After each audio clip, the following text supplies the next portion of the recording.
오늘 주님 전에 나오신 사랑하는 성도 여러분들, 주님 이름으로 축복하고 또 환영합니다. 지금부터 12월 2일 수요일 새벽 예배를 시작하겠습니다. 다 같이 사도신경으로 우리의 신앙을 하나님께 고백하겠습니다. 전능하사 천지를 만드신 하나님 아버지를 내가 믿사오며 그 외아들 우리 주 예수 그리스도를 믿사오니 이는 성령으로 잉태하사 동정녀 마리아에게 나시고 본디오 빌라도에게 고난을 받으사 십자가에 못 박혀 죽으시고 장사한 지 사흘 만에 죽은 자 가운데서 다시 살아나시며 하늘에 오르사 전능하신 하나님 우편에 앉아 계시다가 저리로서 산 자와 죽은 자를 심판하러 오시리라. 성령을 믿사오며 거룩한 공회와 성도가 서로 교통하는 것과 죄를 사하여 주시는 것과 몸이 다시 사는 것과 영원히 사는 것을 믿사옵나이다. 아멘. 우리 다 같이 찬송가 391장입니다. 오 놀라운 구세주 예수 내 주 참 능력의 주시로다. 찬송가 391장을 찬양하겠습니다.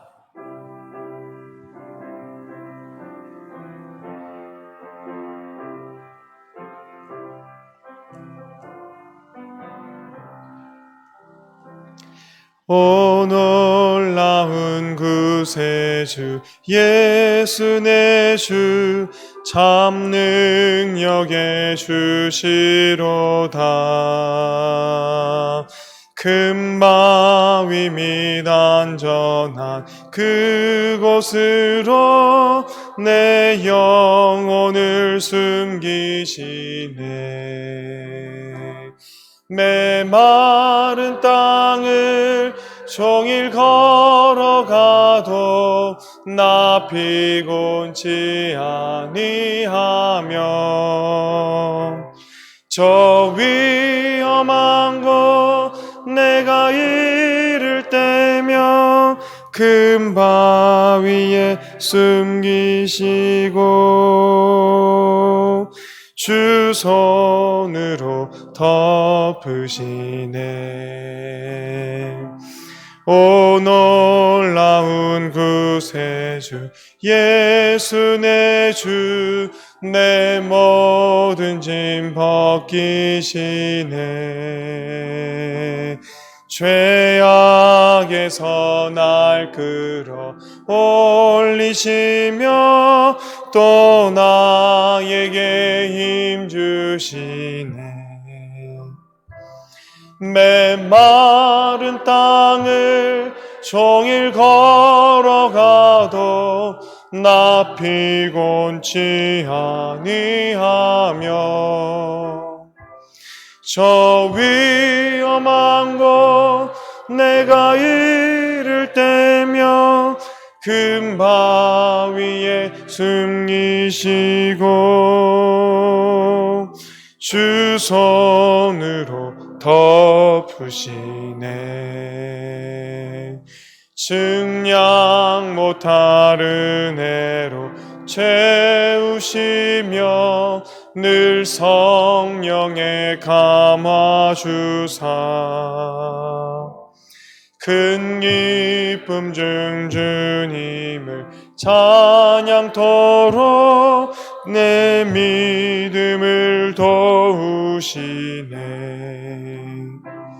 메마른 땅을 종일 걸어가도 나 피곤치 아니하며 저 위험한 곳 내가 이를 때면 금바위에 숨기시고 주 손으로 덮으시네. 주 예수님 공중에 임하실 때 나 일어나 맞이하리. 그 구원의 은총을 노래하리. 저 천군과 천사 함께 메마른 땅을 종일 걸어가도 나 피곤치 아니하며 저 위험한 곳 내가 이를 때면 큰 바위에 숨기시고 주 손으로 덮으시네. 할렐루야. 아멘. 오늘 하나님께서 우리에게 주시는 말씀은 구약성경 다니엘 7장 15절로부터 28절까지의 말씀입니다. 구약성경책 1245면입니다. 다니엘 7장 15절부터 28절의 말씀입니다.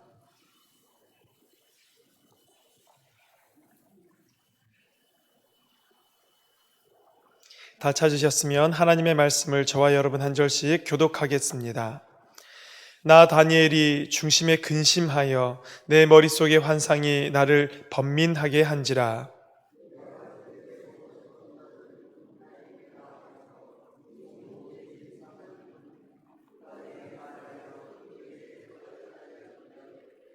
그 내 큰 짐승은 세상에 일어날 내 왕이라.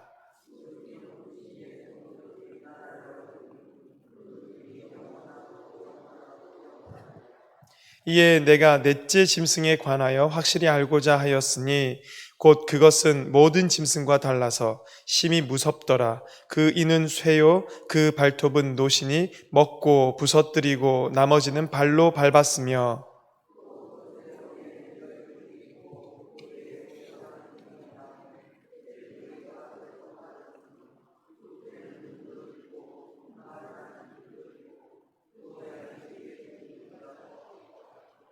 내가 본즉 이 뿔이 성도들과 더불어 싸워 그들에게 이겼더니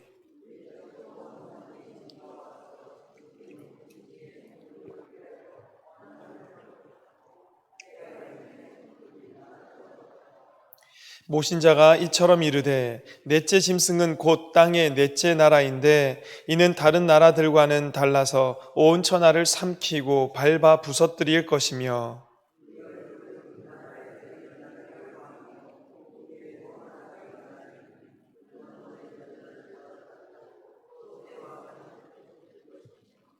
그가 장차 지극히 높으신 이를 말로 대적하며 또 지극히 높으신 이의 성도를 괴롭게 할 것이며 그가 또 때와 법을 고치고자 할 것이며 성도들은 그의 손에 붙임 바 되어 한 때와 두 때와 반 때를 지내리라.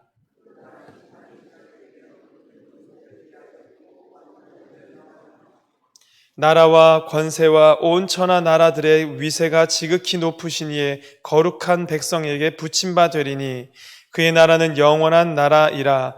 모든 권세 있는 자들이 다 그를 섬기며 복종하리라. 그 말이 이에 그친지라.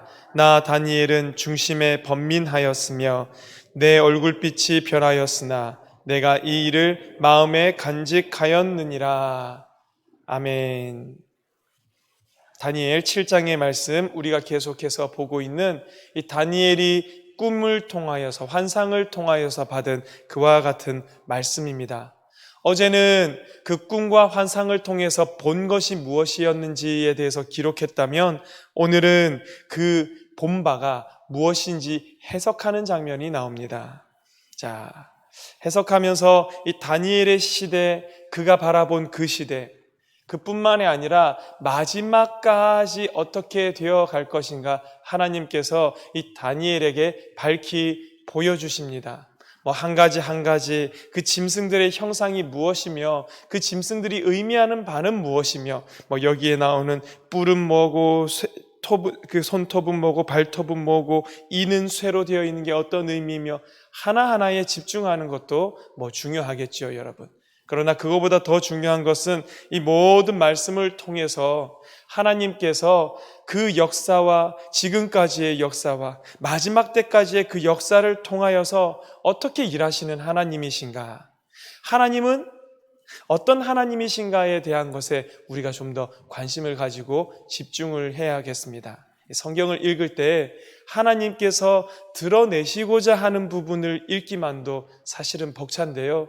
그런데 우리가 읽다 보면은 내가 이해되지 않는 부분들, 이 작은 부분 하나하나에 좀 집착하고 읽을 때가 너무 많이 있는 것 같습니다. 전체적인 그 이야기와 맥락들을 한번 같이 살펴보기를 원합니다. 15절, 다니엘이 지금 중심에 근심했다고 합니다. 내 머릿속의 환상이 나를 번민하게 만들었다라고 얘기를 합니다. 계속되게 보여지는 환상을 통해서 다니엘이 보는데요. 여러분, 근데 또 이거 보면서 한 가지 우리가 위로를 얻는 것은, 다니엘도 모든 환상과 꿈을 해석할 수는 없었구나. 결국 다니엘서 1장부터 시작해서 6장까지 다니엘이 왕들에게 중용되었던 그 이유들은 보면 다 왕들의 꿈, 나타났던 현상들에 대해서 해석해주고 이게 어떤 의미가 있고 이런 것들을 말해줄 수 있었기 때문에 그가 왕들의 손에 붙들려서 중용되었죠. 그런데 그런 다니엘도 이 풀지 못하는 것이 있구나. 모든 것을 본다고 다 아는 것은 아니구나. 그렇다면 여러분, 우리들이 모르는 거는 어찌 보면 당연한 거겠죠. 성경 말씀을 보면서 읽어도 무슨 말인지 모르겠고 이게 내가 제대로 읽고 있는 건지 잘못 읽고 있는 건지 아리송할 때가 참 많이 있고 그러다 보면 이거 내가 읽을 이유가 있는가 그런 생각이 들 때도 있겠지만 여러분, 그런 겁니다. 성령께서 깨닫게 해주시지 아니하시면 그 누구라도 깨달을 수가 없는데 그렇기 때문에 성경을 읽을 때는 성령님, 우리로 하여금 성령님께서 밝히 깨달아 알게 도와주십시오. 성령의 그 도우심을 구하며 읽을 것이고요. 때로는 해결되지 않는다 하더라도 저도 이제 예전에 과외를 많이 해봤다 여러분들께 말씀을 드렸는데요. 아이들을 가르치다 보면 수학이건 어떤 과목이건 그렇습니다. 처음 가르치면 이게 가르치는 그 순간에 모든 것이 한 번에 다 완벽하게 이해시킬 수도 없고 학생의 입장에서 이해될 수도 없고 그런데 여러분 그걸 이해시키겠다고 끝까지 붙들고 있으면 때로는 시간 낭비일 때가 참 많습니다. 어떻게 하면 됩니까? 그 단원에 끝까지 다 공부하는 겁니다. 그리고 나서 이해되지 않는 부분을 다시 돌아와서 또 보기 시작하면 처음에 그 부분을 볼 때는 몰랐는데 나중에 다시 그 부분을 두 번째 볼 때는 이게 이런 건가? 한 번 더 보면 이게 이런 거였구나. 나중에 더 알게 되는 경우가 숱하게 많이 있죠. 성경도 마찬가지 때로는 읽다 보면은 내가 근심하게 되는 말씀도 있고 번민하게 되는 말씀도 있고 제대로 된 것인지 안 된 것인지 자꾸만 불확실할 때가 참 많이 있지만 읽고 또 읽어가다 보면은 하나님께서 우리에게 밝히 드러내어 주시는 만큼 우리가 알게 되어지는 것이지요. 그것을 한순간에 다 이해하려고 하는 것은 오히려 우리의 욕심이겠지요. 그 욕심들은 때로는 참 많은 순간 우리를 다른 길, 다른 끝, 이단으로 이끌어가는 것을 참 많이 보는 사례인 것 같습니다. 여러분, 오늘 다니엘도 하나님의 환상 가운데서 번민하고 근심했던 것처럼 우리에게도 있을 수 있는 일임을 한번 생각해 보시면 어떨까? 여러분, 이것을 마음에 두시고 계속해서 읽어 나가겠습니다. 다니엘이 이해가 안 되니까요, 그 곁에 모셔 선 자들, 하나님 곁에서 하나님을 수종드는 자들 누굽니까? 천사들 중에 하나에게 나아가서 이 모든 일의 진상을 물었다라는 거죠. 그랬더니 그가 나에게 말하여서 그 일의 해석을 알려주며 이르되, 이제 해석 부분입니다. 17절부터 시작됩니다. 그 내 큰 짐승은 세상에 일어날 내 왕이다. 왕은 그 나라를 상징하고 그 나라는 곧 왕과 동일시되고, 그러니까 왕이라고 했을 때 그 한 사람 한 사람의 임무를 뜻하는 것이기도 하겠지만 그 왕들이 통치하는 나라를 상징하기도 하지요. 그래서 그 네 짐승들이 상징하는 나라가 각각 바벨론이었고 메대와 바사였고, 그리고 헬라 제국이었고 로마였고 그렇게 상징한다라고 얘기를 했습니다. 그런데 이게 내 왕국을 의미하는 것이 중요한 것이 아니라 진짜 중요한 것이 18절 말씀이었다. 제가 어제 말씀드렸는데요. 그 18절 말씀이 오늘 나와 있으니까 우리가 이 본문 말씀의 18절 함께 읽어보겠습니다. 시작. 지극히 높으신 영원하고 영원하리라. 아멘. 나라가 일어나서 그 땅을 차지하는 것처럼 보이고, 나라가 일어나서 왕이 일어나서 하나님의 백성들, 성도들을 괴롭히고 핍박하고 박해하는 것처럼 보이는 그 순간까지도 우리가 기억해야 할 것은 지극히 높으시니 여호와 하나님의 성도들. 누굽니까? 저와 여러분들이 성도 아닙니까? 하나님의 백성 아닙니까? 우리들이 그 나라를 마지막에는 얻게 될 것이다. 우리가 그 나라를 누리는 것이 영원하고 영원하고 영원하리라. 보통 2번까지는 반복이 자주 성경에 등장하는데 3번 반복이라는 것은 굉장히 강조하고 싶은 겁니다.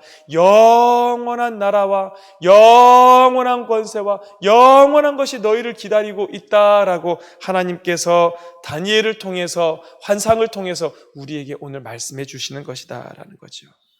자, 그렇게까지 말씀해 주고 있는 가운데에 이 다니엘이 특별히 첫째, 둘째, 셋째, 넷째 짐승 가운데 넷째 짐승에 대해서 궁금한 겁니다. 왜냐하면 그것은 모든 짐승과 달라서 심히 무서운 느낌이 들었기 때문에, 그리고 무엇과도 비교하기가 어려운 형상이었기 때문에 그에 대해서 궁금하여서 확실히 알고자 했더니 이제 다시 한 번 더 그 4번째 짐승에 대한 묘사가 나옵니다. 19절 중반절에 보면 그 이는 쇠로 되었고 그 발톱은 노스로 되었는데 그게 먹고 부서뜨리고 그 나머지는 발로 밟았고 그 머리에 뿔이 10개가 있었다라고 했는데요. 그 외에 또 다른 뿔 하나가 나오니까 새 뿔이 그 앞에서 빠져버렸고, 그런데 그 나온 뿔 하나에는 눈도 있고 말하는 입도 있고 그 뿔의 모양은 다른 것들보다는 더 커 보이는 그런 뿔이었다랍니다.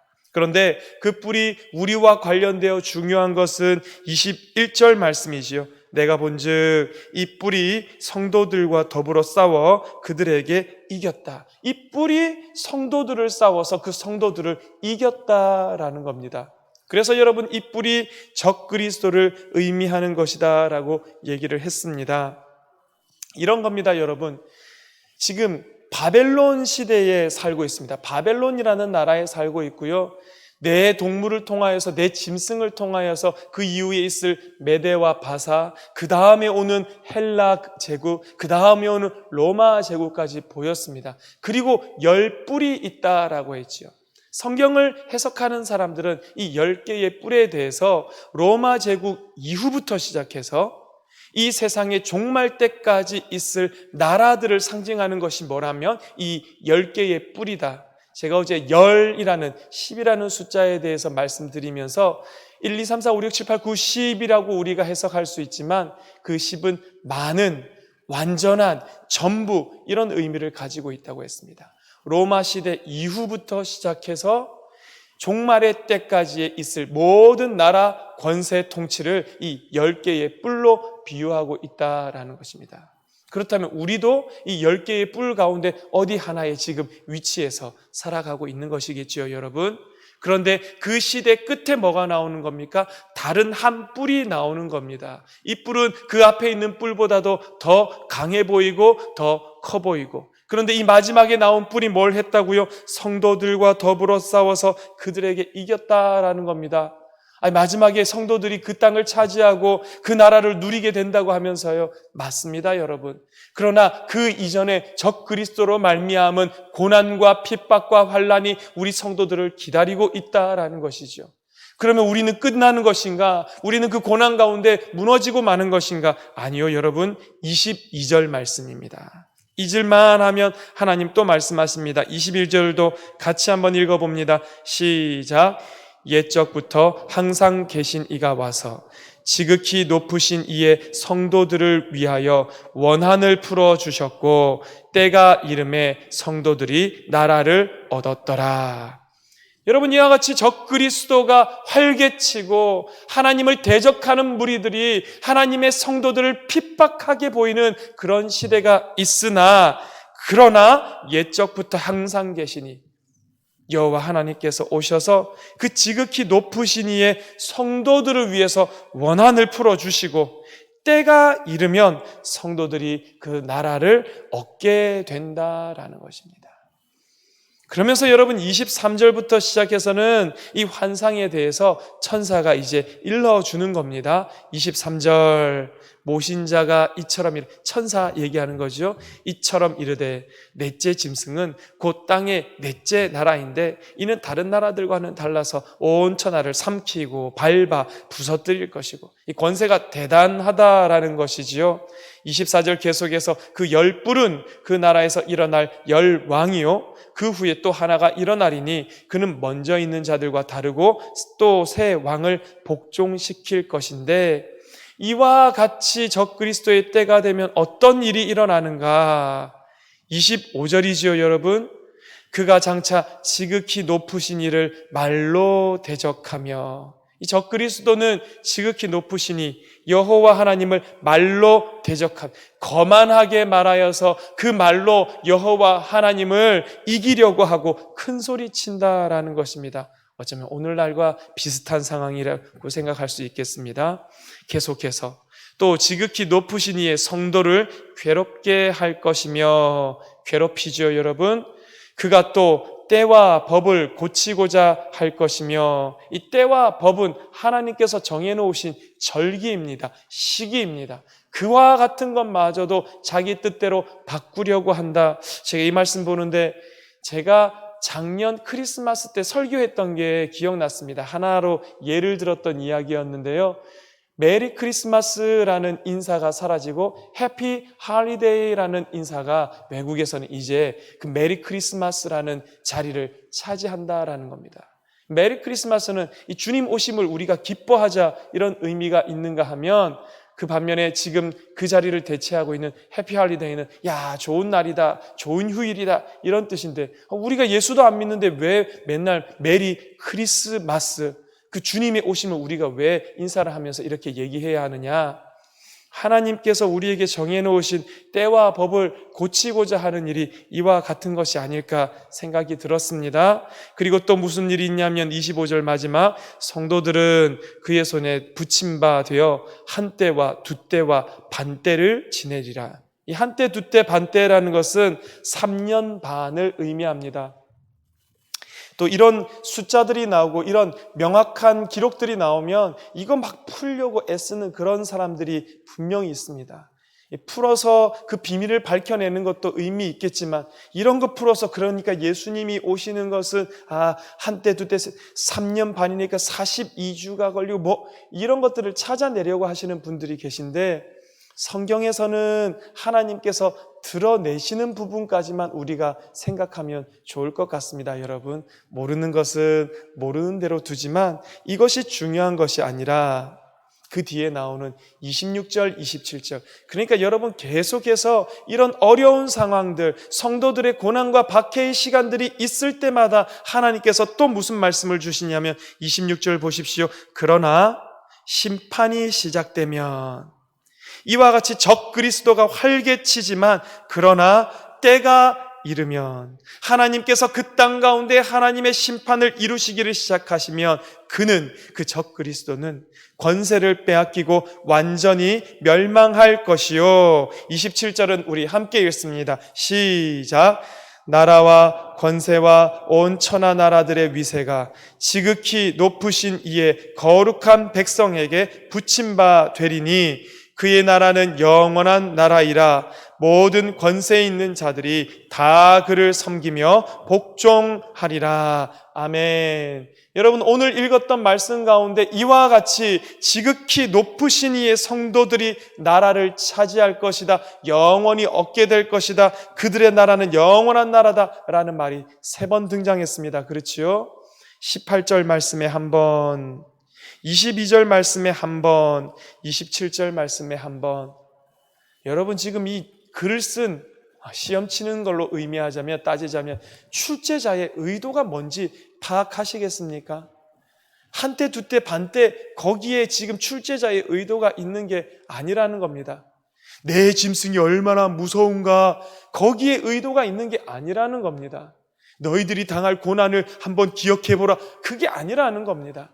어떠한 세대가 오든 어떠한 왕조가 이 땅을 차지하든 어떤 핍박과 환난의 시간이 있든 기억하라라는 것입니다. 결국에는 하나님께서 하나님의 백성들에게 이 나라 권세를 주기를 원하신다라는 것입니다. 마지막의 때에는 하나님께서 성도의 고개를 들게 하시고 그들을 높이 세우시고 그들의 눈에서 눈물을 닦아주시고 그들이 억울했던 모든 일들을 풀어주시고 하나님께서 이와 같이 그들이 영원한 나라를 누리게 허락하신다. 여러분 여기에 오늘 하나님의 마음이 담겨 있는 거 보이십니까? 그렇다면 우리 이 말씀만 붙들면 되지요, 여러분. 오늘 여러분의 있는 자리 가운데에 짐승이 판을 치는 자리처럼 보인다 할지라도 최후 승리를 얻기까지 주의 십자가 사랑하리. 최후 승리의 그날까지 주의 십자가 붙들고 나아가시는 우리 모든 성도님들 되시기를 주님 이름으로 축원합니다. 기도하겠습니다. 하나님 귀한 특별 헌금 드린 손길이 있사오니 우리 하나님께서 받아주시옵고 하나님 쓰이는 곳곳마다 우리 하나님 나라가 이루어지게 하여 주시옵소서. 하나님 어떠한 환난의 시간이 우리의 삶에 온다 할지라도 마지막 최후 승리의 날까지 우리 하나님 아버지께서 지극히 높으신 이의 성도들에게 이 나라 이 권세 주시는 그날까지 십자가를 붙들고 주님 붙들고 살아가는 우리 모든 성도들이 되도록 주님 축복하여 주시옵소서.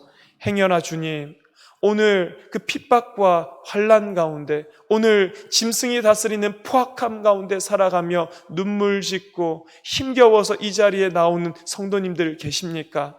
하나님 아버지 기억하게 하여 주시옵소서. 환난 날에 우리에게 영원한 나라를 주실 여호와 하나님을 기억하게 하여 주시옵고 우리의 마음이 뒤흔들리는 그 순간에 여호와 하나님을 생각할 때에 그것이 우리에게 힘과 확신과 믿음이 되어서 이 세상을 능히 이겨낼 만한 강한 믿음이 되게 하여 주시옵소서.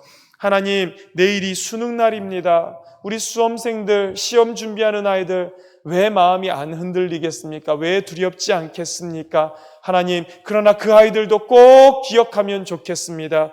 수능 하나, 문제 하나가 내 인생을 좌우하고 내 인생을 들었다 놓았다 하는 것이 아니라 여호와 하나님을 아는 그 지식이 그의 인생을, 그의 삶을 인도하고 살아가게 하는 것임을 깨달아서 하나님 이때에 창조주 되신 여호와 하나님을 기억하고 발견하는 우리의 수험생들, 우리의 다음 생들 되도록 주여 축복하여 주시옵소서.